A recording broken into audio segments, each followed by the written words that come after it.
Hello friends, कैसे हैं आप लोग। आई होप आप सभी अच्छे होंगे। चलिए आज मैं फिर आपके साथ आ गया हूं और आज हम एक केमिस्ट्री का नया चैप्टर शुरू कर रहे हैं। और आज हम शुरू कर रहे हैं क्लास 12th केमिस्ट्री का चैप्टर नंबर 1 जो कि सेकंड पार्ट से है। उसमें हम शुरू करेंगे हेलो एल्केन्स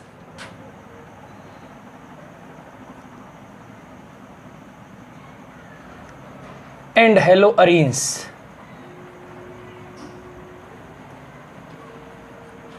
ठीक है, हम haloalkanes and haloarenes के बारे में आज बात करने वाले हैं। तो सबसे पहले आज जो लेक्चर होगा हमारा, बिकॉज ये बेसिक्स हैं, बिल्कुल इस चैप्टर में हमारे बहुत सारे बेसिक्स आने वाले हैं जो कि ऑर्गेनिक के बेसिक्स हैं। तो आप लोगों से मैं रिक्वेस्ट करूंगा कि बहुत अच्छे से ध्यान से लेक्चर को देखें और खुद से अपने नोट्स प्रिपेयर करने की कोशिश करें। ठीक है, जब आप खुद से अपने नोट्स प्रिपेयर करेंगे तो आप इजीली ऑर्गेनिक को बेटा समझ पाएंगे और आप लोगों को ऑर्गेनिक क्लियर भी होगी। जितना खुद से लिखेंगे उतना इजीली आप नोट्स प्रिपेयर करेंगे, उतना अच्छे से आपको समझ आएगी। चलिए शुरू करते हैं। तो आज जो हमारा चैप्टर है शुरू कर रहे हैं हम haloalkanes and haloarenes. और इसके अंदर आज हमारी जो क्लास होगी वो इंट्रोडक्शन क्लास होगी कि ये हेलो एल्केन्स हैं क्या। तो इसमें हम सबसे पहले हेलो एल्केन्स पढ़ेंगे, उसके बाद फिर हम हेलो अरीन्स पढ़ेंगे। तो आज जो हम शुरू कर रहे हैं सबसे पहले हेलो एल्केन्स की बात हम करेंगे। तो अगर हम बात करें इंट्रोडक्शन की कि आया कैसे, तो एल्केन की बात करें। अब एल्केन का जनरल फार्मूला क्या होता है? General formula of alkene is CnH2n+2। और अगर हम इस एल्केन से, ध्यान दीजिएगा, अगर हम इस एल्केन से एक हाइड्रोजन एटम रिलीज कर दें या रिप्लेस कर दें, किससे? एक हेलोजन एटम से। जनरली हेलोजन्स को X से रिप्रेजेंट करते हैं, तो X equals to fluorine, chlorine, bromine, iodine, कुछ भी हो सकता है। अगर हम इसको रिप्लेस करें तो हमारे पास क्या फॉर्म होके आता है? हमारे पास फॉर्म होके आता है एल्काइल हैलाइड। और इसी एल्काइल हैलाइड को हम IUPAC में क्या बोलते हैं? इसी को हम बोलते हैं IUPAC हेलो एल्केन। ठीक है, चलते हैं आगे। अब इसके अंदर देखिएगा आप, एल्केन का जनरल फार्मूला मैंने ये लिखा CnH2n+2। और अगर हम इससे एक हाइड्रोजन एटम रिलीज कर रहे हैं और एक हेलोजन एटम को इसके साथ ऐड कर रहे हैं, तो हमारे पास एक जनरल फार्मूला आएगा CnH2n+1, बिकॉज एक हाइड्रोजन रिलीज हो गया, X, यानी एक हेलोजन हमारे पास यहाँ ऐड ऑन होके आ जाएगी। और ये जो हमारे पास ये क्या आएंगे, इनको हम जनरली बोलते हैं मोनो हेलो एल्केन्स। क्या बोलेंगे इनको हम? Mono halo alkane. ठीक है, जैसा कि मैंने ऊपर बताया, अभी इनको क्या बोलते हैं? देखिए, ट्रेवियल नेम या कॉमन नेम में यही एल्काइल हैलाइड कहलाते हैं और इन्हीं को हम बोलते हैं IUPAC में हेलो एल्केन। ठीक, इसका क्लासिफिकेशन अभी हम पढ़ेंगे। इससे पहले हम ये देखें कि ये जो चैप्टर हमें पढ़ना है halo alkane and hello arenes, इसकी इंपॉर्टेंस क्या है, क्या इंपॉर्टेंस है इसकी हमारी लाइफ में, हम क्यों पढ़ रहे हैं इस चैप्टर को। ठीक है, तो चलते हैं, सबसे पहले इंपॉर्टेंस पे ध्यान दें। ये आपको NCERT के अंदर इंट्रोडक्शन में ही सब कुछ गिवन है, आप वहाँ से भी रीड कर सकते हैं। और मैं फिर एक बार बोल रहा हूँ कि जो 12th क्लास की केमिस्ट्री है वो बेटा थोड़ी सी लेंदी है, तो आपको क्या करना है, खुद से अपने नोट्स प्रिपेयर कीजिए। खुद से जब आप अपने नोट्स प्रिपेयर करेंगे तो आपको सारा कंसेप्ट भी क्लियर होगा, और कंसेप्ट क्लियर होने के साथ साथ आप अपने आप खुद से प्रैक्टिस भी कर पाएंगे। ओके, तो चल रहे हैं हम आगे। देन अब हम इसमें बात करते हैं, इसके अंदर हम इसके इंपॉर्टेंस की बात करें, कंपाउंड्स की इंपॉर्टेंस। अब इंपॉर्टेंस क्या है? इंपॉर्टेंस में सबसे पहले एग्जांपल ले लें हम क्लोरोफॉर्म।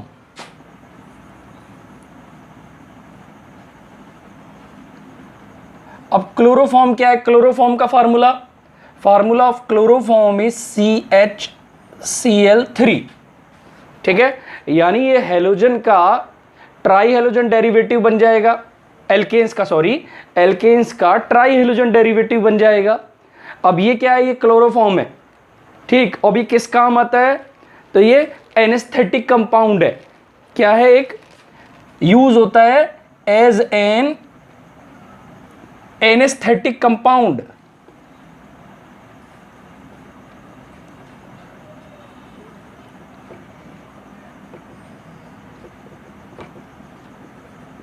एनेस्थेटिक कंपाउंड की तरह ये यूज होता है। अब ये जो एनेस्थेटिक कंपाउंड है, इसके बाद में दूसरी बात करें हम, अब दूसरा इसके अंदर एग्जाम्पल ले रहे हैं हम CCl4, ठीक है। CCl4 को जनरली हम क्या बोलते हैं, पायरीन, ठीक है, या फिर इसका दूसरा नाम भी है। वो दूसरा नेम क्या होगा, other name is carbon tetrachloride. और ये किस तरीके से यूज होता है, एज अ फायर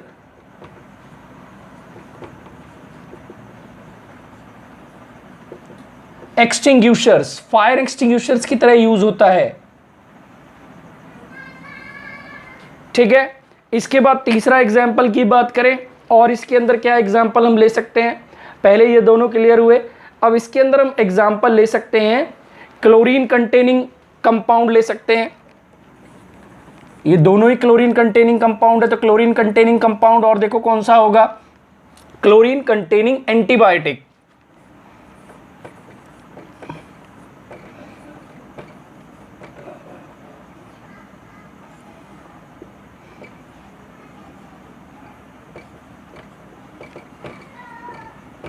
और क्लोरीन कंटेनिंग एंटीबायोटिक कौन सा ले रहे हैं हम,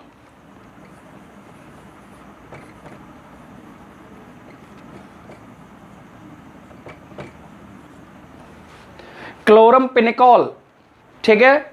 और ये क्लोरमपेनिकॉल प्रोड्यूस कैसे होता है, कहां प्रोड्यूस होता है, तो सॉइल माइक्रो ऑर्गेनिज्म, सॉइल के माइक्रो ऑर्गेनिज्म इसको प्रोड्यूस करते हैं, ठीक है। सॉइल माइक्रो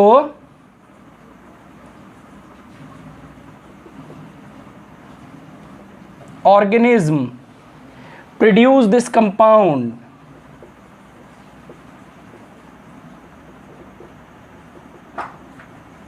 इस कंपाउंड को प्रोड्यूस करते हैं। और ये यूज कहां होता है, यूज होता है क्योर इन टाइफाइड फीवर,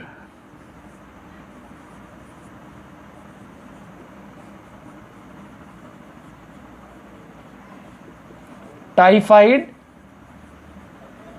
फीवर में इसका ट्रीटमेंट किया जाता है। ट्रीटमेंट में टाइफाइड फीवर के ट्रीटमेंट के लिए ये क्लोरमपेनिकॉल दिया जाता है, ठीक है। इसके बाद एक दूसरा एग्जाम्पल ले हम, इसी में क्लोरोक्वीन, ठीक है। ये आपने नोट कर लिया होगा, मैं इसको इरेज कर रहा हूं, ठीक है। आगे चल रहे हैं अब,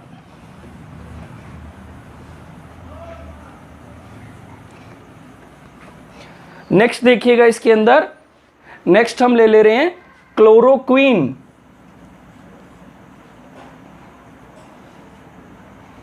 अब देखो क्लोरोक्वीन का नाम लास्ट ईयर बहुत फेमस हुआ था, जैसे ही कोविड-19 आया था, तो कोविड-19 में क्लोरोक्वीन सबसे ज़्यादा इफेक्टिव मेडिसिन मानी जा रही थी शुरुआत में, तो यही है वो क्लोरोक्वीन। तो क्या है, सबसे पहले ये सिंथेटिक हेलोजन कंपाउंड है,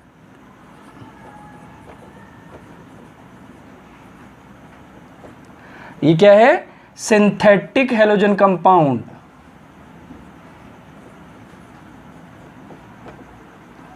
और ये जो मैं आपको पढ़ा रहा हूं ना, इससे आपके 1 मार्क्स के क्वेश्चन बहुत बनते हैं, 1 मार्क्स के क्वेश्चन बन जाते हैं इनसे। और आजकल तो 1 मार्क्स के क्वेश्चन ही आने लगे हैं, और ये कंपटीशन के अकॉर्डिंग भी इंपॉर्टेंट है, और आपके बोर्ड एग्जाम के पॉइंट ऑफ व्यू से भी ये इंपॉर्टेंट है। अब ये कहाँ यूज होता है, ये यूज होता है मलेरिया फीवर के लिए। तो ये क्या क्योर करता है, क्योर मलेरिया फीवर। तो मलेरिया फीवर के ट्रीटमेंट में ये यूज होता है। उसके बाद और हम बात करें तो ह्यूमन बॉडी प्रोड्यूस करती है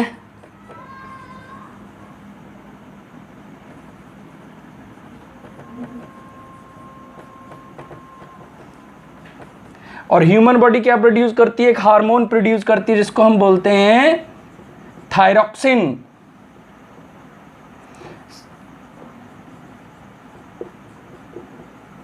थायरॉक्सिन हार्मोन प्रोड्यूस करती है, ठीक है। और इसकी डेफिशिएंसी से क्या होता है? हुज डेफिशिएंसी कॉज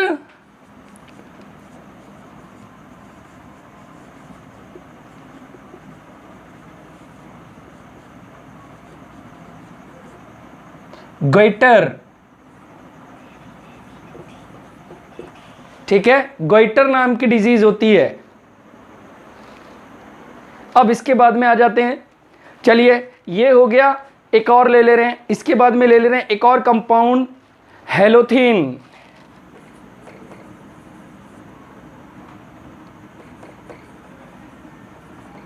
ठीक है, और इस हेलोथिन में बहुत फेमस कंपाउंड है जिसको हम बोलते हैं फ्लोरोथिन, ठीक है।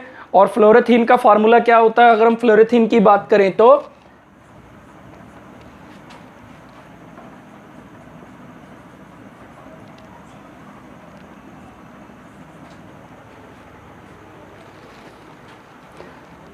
और क्या होगा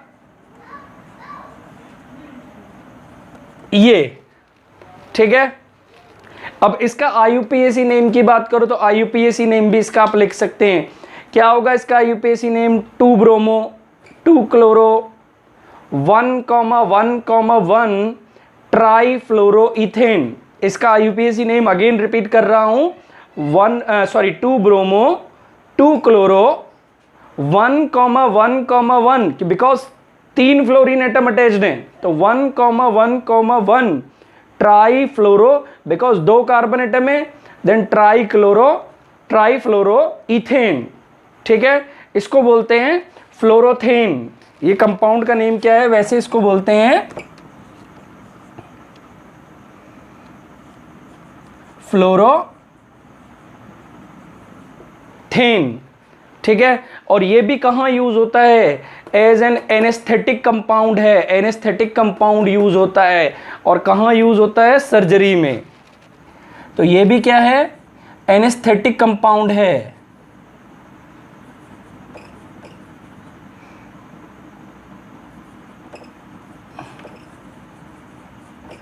ठीक है। तो ये भी एक एज एन एनेस्थेटिक कंपाउंड है जो कि कहाँ यूज होता है? सर्जरी में यूज होता है जनरली। तो ये एक छोटा सा इंट्रोडक्शन है इनके बारे में। तो इसके बाद अब हम इसका क्लासिफिकेशन पढ़ेंगे और सबसे पहले हम शुरू करेंगे haloalkanes and haloarenes. तो एक छोटे से इंट्रोडक्शन का मैंने एक लेक्चर रिकॉर्ड किया है। इसके बाद जो अगला लेक्चर मैं लेके आऊँगा आपके साथ, उसमें हम डिस्कस करने वाले हैं आपके साथ क्लासिफिकेशन ऑफ हेलो एल्केन्स और उसके बाद प्रिपरेशन ऑफ हेलो एल्केन्स पर हम चले जाएंगे। और ये लेक्चर मैं कोशिश करूँगा कि आपको बैक टू बैक सारे में प्रोवाइड कराता रहूँ, ठीक है। तो देखो, एक वीडियो बनाने में काफ़ी टाइम लग जाता है, बहुत मेहनत लगती है, और मैं चाहूँगा इस वीडियो का बेनिफिट वो बच्चे ज़रूर उठाएं जो इस समय कोचिंग नहीं जा पा रहे हैं या कोचिंग अफोर्ड नहीं कर पा रहे हैं। तो मेरी आप सभी से रिक्वेस्ट है कि आप वीडियो को लाइक करें, शेयर करें, और बेटा उन बच्चों के साथ आप ज़रूर शेयर करें जो अभी इस पेंडेमिक सिचुएशन में जो फाइनेंशियली बहुत वीक हैं, वो लोग इसका बेनिफिट उठा सकें। जो कोचिंग नहीं जा सकते, कोचिंग को अफोर्ड नहीं कर सकते, उन बच्चों के साथ प्लीज़ प्लीज़ प्लीज़ इसको शेयर कीजिए। थैंक यू, अगेन मिलते हैं, bye bye and take care.